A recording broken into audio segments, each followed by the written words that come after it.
오랫동안 비가 오지 않아 숲은 목마름에 지쳐 있었어요. 땅은 거북이 등처럼 갈라지고 풀과 꽃들은 모두 축 늘어져 잠들어 버렸죠. 가장 작은 아기 새들마저도 배가 고프고 목이 말라 힘없이 울고 있었답니다. 해님은 뜨겁게 빛나는데 시원한 구름은 어디에도 없었죠. 사실 이 모든 목마름은 푸시리라는 아주 작은 구름 조각 때문이었어요. 큰 천둥 소리에 깜짝 놀라 아주 멀리 달아나 버린 것이죠. 안 돼. 이대로는 안 돼. 스파크는 고개를 들어 하늘을 올려다보았어요. 몸 주변에서 희미한 청록색 빛이 아지랑이처럼 피어올랐죠. 스파크가 결심한 듯 몸을 웅크렸어요.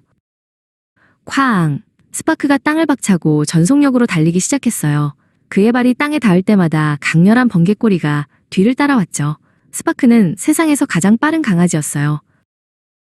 숲을 지나 깎아지른 바위산을 수직으로 질주했어요. 바람이 그를 막으려 했지만 스파크의 번개 속도는 중력마저 거부했답니다.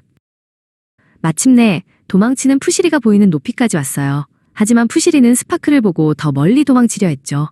더 이상 빨리 달릴 순 없어. 이제는 더 높이 뛰어야 해. 스파크는 삼봉우리 가장 높은 곳에서 온 힘을 다해 점프했어요. 그의 몸에서 뿜어져 나온 번개 에너지가 공중의 푸른 에너지기를 만들어냈죠. 스파크는 푸시리에게 가장 가까이 다가갔어요. 그리고 속도를 아주 느리게 낮추고 부드럽게 킁킁거리며 구름 주변을 조심스럽게 돌았죠. 스파크의 온화한 에너지가 푸시리의 불안을 가라앉혔어요. 붉게 충혈되었던 푸시리의 눈이 다시 희미한 푸른빛으로 돌아왔답니다. 이제 스파크를 따라 숲으로 돌아갈 시간이에요. 스파크와 푸시리가 목마른 숲 위로 도착하자 푸시리는 감사와 안도감에 젖어 가늘고 부드러운 비를 내리기 시작했어요. 색을 잃었던 숲이 다시 살아나고 있어요. 임무 완료.